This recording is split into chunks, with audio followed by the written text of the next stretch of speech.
प्रेम से बोलिए भगवान सत्यनारायण की जय। आइए आज के वीडियो में हम सत्यनारायण भगवान की व्रत कथा का श्रवण करेंगे। शास्त्रों में बताया गया है कि सत्यनारायण व्रत कथा पाठ का श्रवण करने से व्यक्ति को 1000 यज्ञ करने के बराबर पुण्य फल की प्राप्ति होती है। सत्यनारायण भगवान व्रत कथा में भगवान विष्णु के सत्य स्वरूप के बारे में बताया गया है। इस व्रत का पाठ करने से घर में सुख समृद्धि का वास होता है और भगवान विष्णु की कृपा हमेशा बनी रहती है। व्रत करने वाले को पूर्णिमा व संक्रांति के दिन प्रातः अथवा सायंकाल को स्नान आदि से निवृत्त होकर पूजा स्थान में आसन पर बैठकर श्रद्धापूर्वक श्री गणेश, गौरी, वरुण, विष्णु आदि सब देवताओं का ध्यान करके पूजन करें और संकल्प करें कि मैं सत्यनारायण स्वामी का पूजन अथवा कथा सदा श्रवण करूँगा। पुष्प हाथ में लेकर नारायण का ध्यान करें। यज्ञोपवीत पुष्प, धूप, नैवेद्य आदि से युक्त होकर स्तुति करें। हे भगवान, मैंने श्रद्धापूर्वक फल आदि सब सामग्री आपको अर्पण की है, आप इसे स्वीकार कीजिए। मेरा आपको बारंबार नमस्कार है। उसके बाद अक्षत और पुष्प लेकर भगवान सत्यनारायण जी की कथा का श्रवण करें। आइए अब भगवान सत्यनारायण का ध्यान करते हुए सत्यनारायण व्रत कथा का श्रवण करते हैं। प्रेम से बोलिए सत्यनारायण भगवान की जय। श्री सत्यनारायण व्रत कथा पहला अध्याय। एक समय नैमिषारण्य तीर्थ में शौनक आदि 88,000 ऋषियों ने श्री सूत जी से पूछा, हे प्रभु, इस कलयुग में वेद विद्या रहित मनुष्यों को प्रभु भक्ति किस प्रकार मिलेगी तथा उनका उद्धार कैसे होगा। इसलिए हे मुनि, कोई ऐसा तप कहिए जिससे थोड़े समय में पुण्य प्राप्त होवे तथा मनोवांछित फल मिले। वह कथा सुनने की हमारी इच्छा है। सर्वशास्त्र ज्ञाता श्री सूत जी बोले, हे वैष्णवों में पूज्य, आप सबने प्राणियों के हित की बात पूछी है। अब मैं उस श्रेष्ठ व्रत को आप लोगों से कहूँगा जिस व्रत को नारद जी ने लक्ष्मी नारायण से पूछा था और लक्ष्मीपति ने मुनि श्रेष्ठ नारद से कहा था। सो ध्यान से सुनो। एक समय योगी राज नारद जी दूसरों के हित की इच्छा से अनेक लोकों में घूमते हुए मृत्युलोक में आ पहुँचे। यहाँ अनेक योगियों में जन्मे हुए प्रायः सभी मनुष्यों को अपने कर्मों द्वारा अनेक दुखों से पीड़ित देखकर सोचा, किस यत्न के करने से निश्चय ही प्राणियों के दुखों का नाश हो सके। ऐसा मन में सोचकर विष्णु लोक को गए। वहाँ श्वेत वर्ण और 4 भुजाओं वाले देवों के ईश नारायण को देखकर, जिनके हाथों में शंख, चक्र, गदा और पद्म थे तथा वरमाला पहने हुए थे, स्तुति करने लगे। हे भगवान, आप अत्यंत शक्ति से संपन्न हैं। मन तथा वाणी भी आपको नहीं पा सकती। आपका आदि मध्य अंत नहीं है। निर्गुण स्वरूप सृष्टि के आदिभूत व भक्तों के दुखों को नष्ट करने वाले हो, आपको नमस्कार है। नारद जी से इस प्रकार की स्तुति सुनकर विष्णु भगवान बोले, हे मुनि श्रेष्ठ, आपके मन में क्या है? आपका किस काम के लिए आगमन हुआ है? निसंकोच कहिए। तब नारद मुनि बोले, मृत्युलोक में सब मनुष्य जो अनेक योनियों में पैदा हुए हैं, अपने अपने कर्मों के द्वारा अनेक प्रकार के दुखों से दुखी हो रहे हैं। हे नाथ, मुझ पर दया रखते हैं तो बतलाइए कि उन मनुष्यों के सब दुख थोड़े ही प्रयत्न से कैसे दूर हो सकते। श्री भगवान जी बोले, हे नारद, मनुष्यों की भलाई के लिए तुमने बहुत अच्छी बात पूछी है। जिस काम को करने से मनुष्य मोह से छूट जाता है वह मैं कहता हूँ, सुनो। बहुत पुण्य देने वाला स्वर्ग तथा मृत्युलोक दोनों में दुर्लभ एक उत्तम व्रत है। आज मैं प्रेमवश होकर तुमसे कहता हूँ, सत्यनारायण का यह व्रत अच्छी तरह विधि पूर्वक करके मनुष्य आयु पर्यंत यहाँ सुख भोग कर मरने पर मोक्ष को प्राप्त होता है। श्री भगवान के वचन सुनकर नारद मुनि बोले कि उस व्रत का फल क्या है, क्या विधान है और किसने यह व्रत किया है और किस दिन यह व्रत करना चाहिए, विस्तार से कहिए। भगवान बोले, दुख शोक आदि को दूर करने वाला, धन धान्य को बढ़ाने वाला, सौभाग्य तथा संतान को देने वाला यह व्रत सब स्थानों पर विजयी करने वाला है। भक्ति और श्रद्धा के साथ किसी भी दिन मनुष्य श्री सत्यनारायण की प्रातः काल के समय ब्राह्मणों और बंधुओं के साथ धर्मपरायण होकर पूजा करे। भक्ति भाव से नैवेद्य केले का फल, घी, दूध और गेहूं का चूर्ण सवाया लेवे। गेहूं के अभाव में साठी का चूर्ण, शक्कर तथा गुड़ ले और सब भक्षण योग पदार्थ जमा करा के भोजन को भगवान को अर्पण कर देवे तथा बंधुओं सहित ब्राह्मणों को भोजन करावे। तत्पश्चात स्वयं भोजन करें, नित्य गीत आदि का आचरण कर सत्यनारायण भगवान का स्मरण करते हुए समय व्यतीत करें। इस तरह व्रत करने पर मनुष्यों की इच्छा निश्चय पूरी होती है। विशेषकर कली काल में भूमि पर यही मोक्ष का सरल उपाय है। बोलिए सत्यनारायण भगवान की जय। पहला अध्याय यहीं पर समाप्त हुआ। दूसरा अध्याय। सूत जी बोले, हे ऋषियों, जिसने पहले समय में इस व्रत को किया है उसका इतिहास कहता हूँ, ध्यान से सुनो। सुंदर काशीपुरी नगरी में एक अत्यंत निर्धन ब्राह्मण रहता था। वह भूख और प्यास से बेचैन हुआ नित्य पृथ्वी पर घूमता था।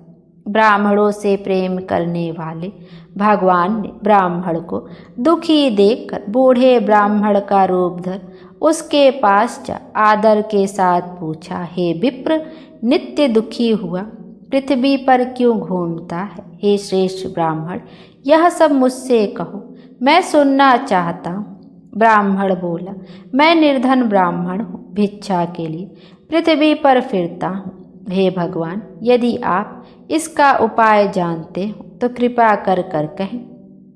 वृद्ध ब्राह्मण बोला कि सत्यनारायण भगवान मनवांछित फल देने वाले हैं, इसलिए हे ब्राह्मण तू उनका पूजन कर, जिसको करने से मनुष्य सब दुखों से मुक्त होता है।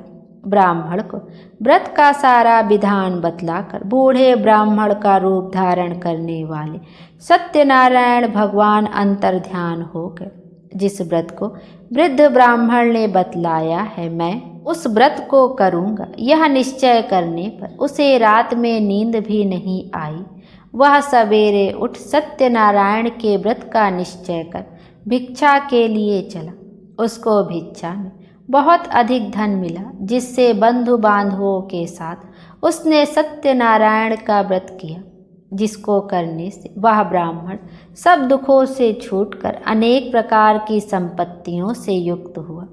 उस समय से वह ब्राह्मण हर मास व्रत करने लगा। इस तरह सत्यनारायण भगवान के व्रत को जो करेगा वह मनुष्य सब दुखों से छूट जाएगा। इस तरह नारद जी से नारायण का कहा हुआ यह व्रत मैंने तुमसे कहा। हे विप्रो, अब मैं और क्या कहूँ? ऋषि बोले, हे मुनीश्वर, संसार में इस ब्राह्मण से सुनकर किस किस ने इस व्रत को किया है, हम यह सब सुनना चाहते हैं। इसके लिए हमारे मन में श्रद्धा है। सूत जी बोले, हे मुनियों, जिस जिसने इस व्रत को किया है वह सब सुनो। एक समय एक ब्राह्मण धन और ऐश्वर्य के अनुसार बंधु बांधवों के साथ व्रत करने को तैयार हुआ और उसी समय एक लकड़ी बेचने वाला बूढ़ा आदमी आया और बाहर लकड़ियों को रखकर ब्राह्मण के मकान में गया। प्यास से दुखी लकड़हारा उनको व्रत करते देखकर ब्राह्मण को नमस्कार कर कहने लगा कि आप यह क्या कर रहे हैं और इसको करने से क्या फल मिलता है, कृपया करके मुझसे कहें। ब्राह्मण ने कहा, सब मनोकामनाओं को पूरा करने वाला यह सत्यनारायण भगवान का व्रत है। इसकी ही कृपा से मेरे यहाँ धन धान्य आदि की वृद्धि हुई है। ब्राह्मण से इस व्रत के बारे में जानकर लकड़हारा बहुत प्रसन्न हुआ। चरणामृत ले और प्रसाद खाने के बाद अपने घर को गया। लकड़हारे ने अपने मन में इस प्रकार संकल्प किया कि आज नगर में लकड़ी बेचने से जो धन मिलेगा उसी से मैं सत्यनारायण देव का उत्तम व्रत करूँगा। यह मन में विचार कर वह बूढ़ा आदमी लकड़ियाँ अपने सिर पर रखकर जिस नगर में धनवान लोग रहते थे वह ऐसे सुंदर नगर में गया। उस रोज वहाँ पर उसे उन लकड़ियों का दाम पहले दिनों से चौगुना मिला। तब वह बूढ़ा लकड़हारा दाम ले और अति प्रसन्न होकर पक्के केले की पुली, शक्कर, घी, दूध, दही और गेहूं का आटा इत्यादि सत्यनारायण भगवान के व्रत की कुल सामग्रियों को लेकर अपने घर गया। फिर उसने अपने भाइयों को बुलाकर विधि के साथ भगवान जी का पूजन और व्रत किया। उस व्रत के प्रभाव से वह बूढ़ा लकड़हारा धन, पुत्र आदि से युक्त हुआ और संसार के समस्त सुख भोग कर बैकुंठ को चला गया। बोलिए सत्यनारायण भगवान की जय। दूसरा अध्याय यहीं पर समाप्त हुआ। अब तीसरा अध्याय। सूत जी बोले, हे श्रेष्ठ मुनियों, अब आगे की कथा कहता हूँ, सुनो। पहले समय में उल्का मुख नाम का एक बुद्धिमान राजा था। वह सत्यवक्ता और जितेंद्रिय था। प्रतिदिन देव स्थानों पर जाता तथा गरीबों को धन देकर उनके कष्ट दूर करता था। उसकी पत्नी कमल के समान मुख वाली और सती साध्वी थी। भद्रशिला नदी के तट पर उन दोनों ने श्री सत्यनारायण का व्रत किया।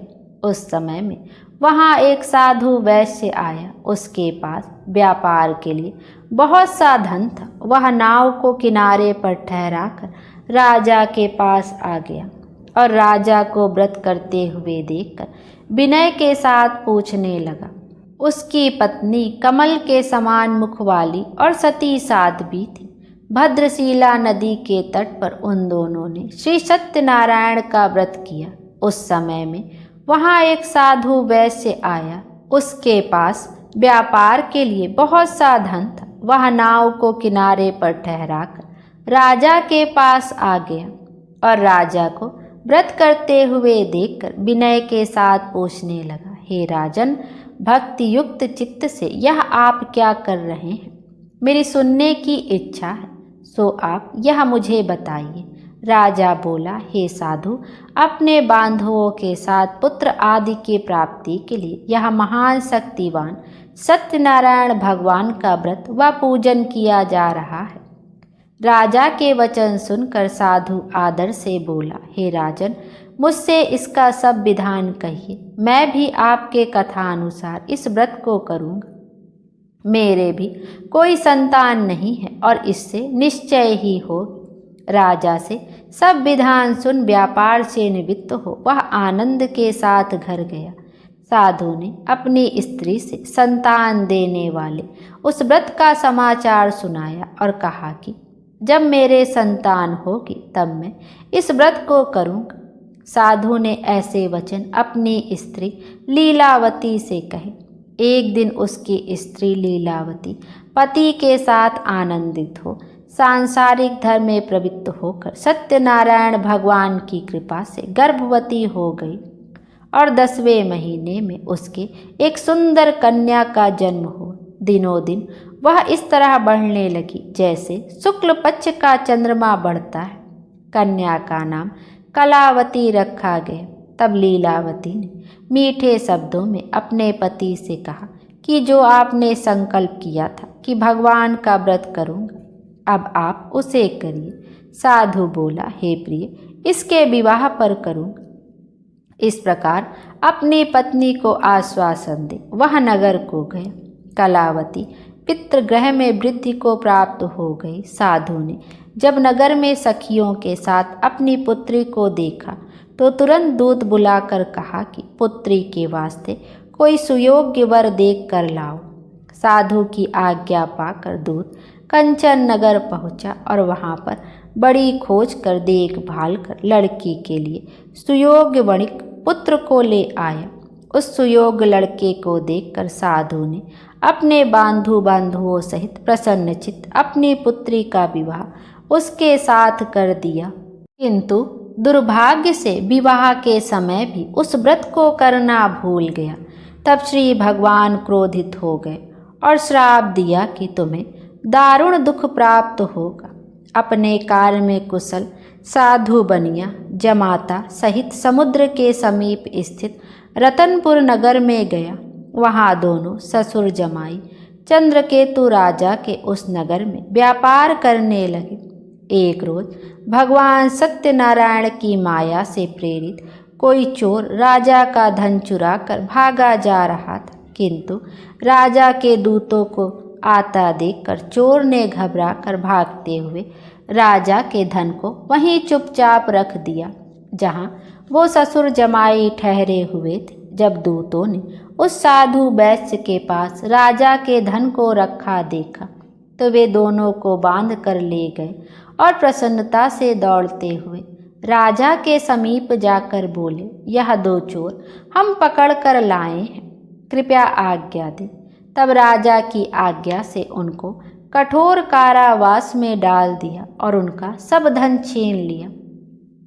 सत्यनारायण भगवान के श्राप द्वारा उनकी पत्नी भी घर पर बहुत दुखी हुई और घर पर जो धन रखा था चोर चुरा कर ले गए।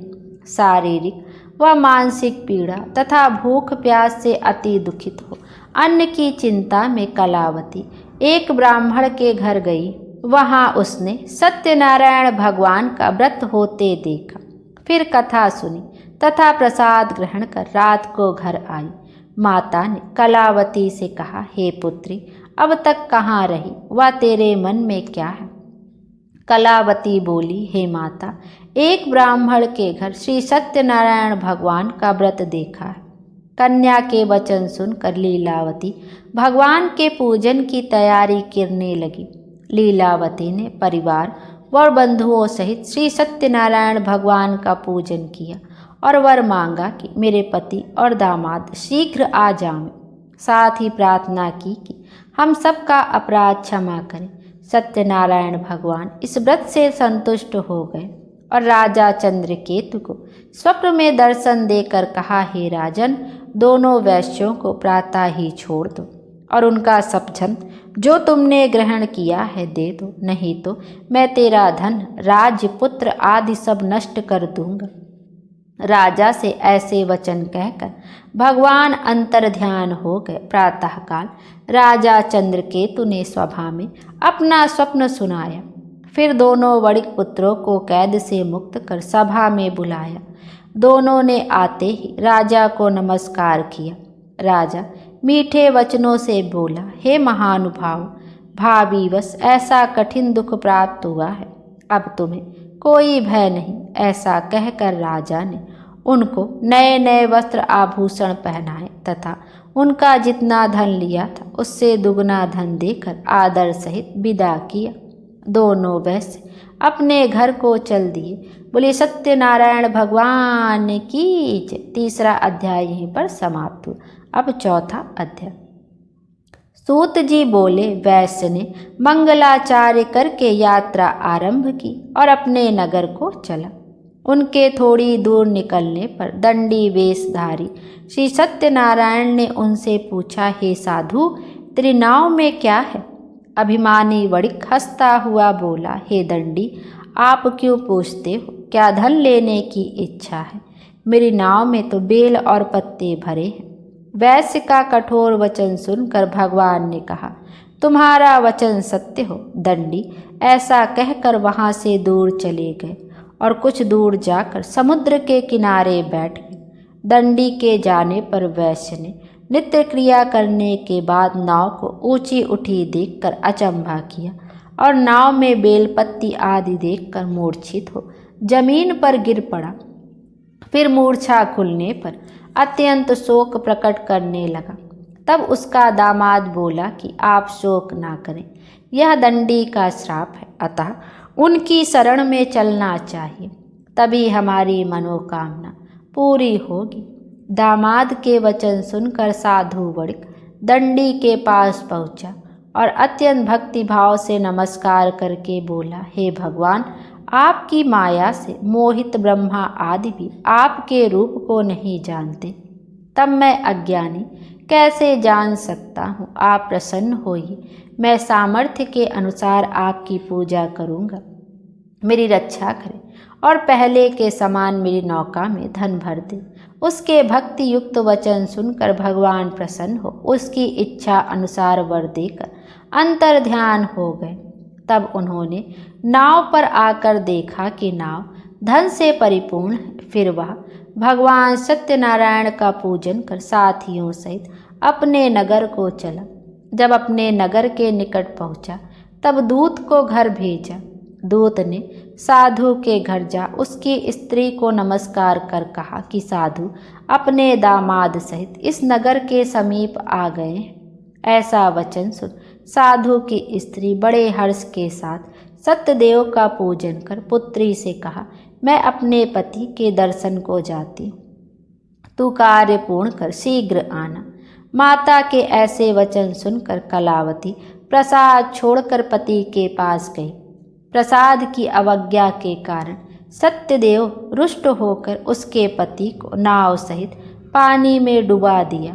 कलावती अपने पति को ना देखकर रोती हुई जमीन पर गिर गई।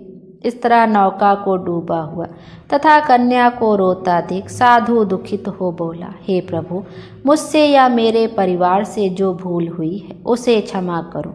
उसके दीन वचन सुनकर सत्यदेव प्रसन्न हो गए और आकाशवाणी हुई, साधु, तेरी कन्या मेरे प्रसाद को छोड़कर आई है, इसलिए इसका पति अदृश्य हुआ है। यदि वह घर जाकर प्रसाद खाकर लौटे तो इसे पति अवश्य मिलेगा। ऐसी आकाशवाणी सुनकर कलावती ने घर पहुंचकर प्रसाद खाया, फिर आकर पति के दर्शन किए। तत्पश्चात साधु ने बंधु बांधवों सहित सत्यदेव का विधि पूर्वक पूजन किया। उस दिन से वह प्रत्येक पूर्णिमा को सत्यनारायण भगवान का पूजन एवं कथा करने लगा। फिर इस लोक का सुख भोग कर अंत में स्वर्ग लोक को गया। बोले सत्यनारायण भगवान की जय। चौथा अध्याय समाप्त हुआ। पांचवा और आखिरी अध्याय। सूत जी बोले, हे ऋषियों, मैं और भी कथा कहता हूँ, ध्यान से सुनो। प्रजापालन में लीन तुंगध्वज नाम का एक राजा था। उसने भी भगवान का प्रसाद त्याग कर बहुत दुख पाया। एक समय वन में जाकर वन्य पशुओं को मारकर बड़ के नीचे आया। वहाँ उसने ग्वालों को भक्ति भाव से बांधवों सहित सत्यनारायण जी का पूजन करते देखा। राजा देखकर भी अभिमानवश वहाँ नहीं गए और न नमस्कार ही किया। जब ग्वालों ने भगवान का प्रसाद उसके सामने रखा तो वह प्रसाद को त्याग कर अपनी सुंदर नगरी को चला। वहीं उसने अपना सब कुछ नष्ट हुआ पाया तो वह जान गया कि यह सब भगवान ने किया। तब वह विश्वास कर ग्वालों के समीप गया और विधि पूर्वक पूजन कर प्रसाद खाया तो सत्यदेव की कृपा से पहले जैसा था वैसा ही हो गया। फिर दीर्घ काल तक सुख भोग कर मरने पर स्वर्गलोक को गया। जो मनुष्य इस परम दुर्लभ व्रत को करता है, भगवान की कृपा से उसे धन धान्य की प्राप्ति होती है तथा सब मनोरथ पूर्ण होकर अंत में बैकुंठ धाम को जाता है। जिन्होंने पहले इस व्रत को किया, अब उनके दूसरे जन्म की कथा कहता हूँ। वृद्ध सतानंद ब्राह्मण ने सुदामा का जन्म लेकर मोक्ष को पाया। उल्कामुख नाम का राजा दशरथ होकर बैकुंठ को प्राप्त हुआ। साधु नाम के वैश्य ने मोर ध्वज बनकर अपने पुत्र को आरे से चीरकर मोक्ष को प्राप्त किया। महाराज तुंगध्वज ने स्वयंभू होकर भगवान में भक्ति युक्त कर्म कर मोक्ष प्राप्त किया। बोलिए विष्णु भगवान की जय। सत्यनारायण भगवान की जय। सत्यनारायण व्रत कथा समाप्त। बोलिए सत्यनारायण भगवान की जय। आइए अब सत्यनारायण भगवान की आरती का भी श्रवण करते हैं। और जो आपने अपने हाथ में अक्षत और पुष्प लिया है वह आप भगवान के चरण कमलों में समर्पित कर दें। उसके बाद आप घी से आरती कर सकते हैं या कपूर से भी आरती कर सकते हैं। जय लक्ष्मी रमणा स्वामी जय लक्ष्मी रमणा सत्यनारायण स्वामी जनपातक हरणा जय लक्ष्मी रमणा रत्न जड़ित सिंहासन अद्भुत छवि राजे नारद करत निराजन घंटा ध्वनि बाजे जय लक्ष्मी रमणा प्रगट भये कलि कारण द्विज को दर्श दियो बूढ़ो ब्राह्मण बनकर कंचन महल कियो जय लक्ष्मी रमणा दुर्बल भील कठारो इन पर कृपा करी चंद्रचूड़ एक राजा जिनकी विपत हरी ओम जय लक्ष्मी रमणा वैश्य मनोरथ पायो श्रद्धा तज दीनी सो फल भोग्यो प्रभु जी फिर स्तुति कीनी जय लक्ष्मी रमणा भाव भक्ति के कारण छिन छिन रूप धर्यो श्रद्धा धारण कीनी तिनको काज सरो जय लक्ष्मी रमणा ग्वाल बाल संग राजा वन में भक्ति करी मन वांछित फल दीनो दीन दयाल हरि ओम जय लक्ष्मी रमणा चढ़त प्रसाद सवाया कदली फल मेवा धूप दीप तुलसी से राजी सत्यदेवा जय लक्ष्मी रमणा श्री सत्यनारायण जी की आरती जो कोई नर गावे कहत शिवानंद स्वामी मन वांछित फल पावे जय लक्ष्मी रमणा स्वामी जय लक्ष्मी रमणा। बोले सत्यनारायण भगवान की जय। आइए अब विष्णु जी की आरती का भी श्रवण करते हैं। ओम जय जगदीश हरे स्वामी जय जगदीश हरे भक्त जनों के संकट क्षण में दूर करे ओम जय जगदीश हरे जो ध्यावे फल पावे दुख बिन से मन का सुख संपत्ति घर आवे कष्ट मिटे तन का ओम जय जगदीश हरे मात पिता तुम मेरे शरण गहूँ मैं किसकी तुम बिन और न दूजा आस करूँ मैं जिसकी ओम जय जगदीश हरे तुम पूरन परमात्मा तुम अंतर्यामी पार ब्रह्म परमेश्वर तुम सबके स्वामी ओम जय जगदीश हरे तुम करुणा के सागर तुम पालन करता मैं मूरख खल कामी कृपा करो भरता ओम जय जगदीश हरे तुम हो एक अगोचर सबके प्राणपति किस विध मिलूं दया मैं तुमको मैं कुमति ओम जय जगदीश हरे दीन बंधु दुख हरता तुम रक्षक मेरे करुणा हस्त उठाओ द्वार पड़ा मैं तेरे ओम जय जगदीश हरे विषय विकार मिटाओ, पाप हरो देवा।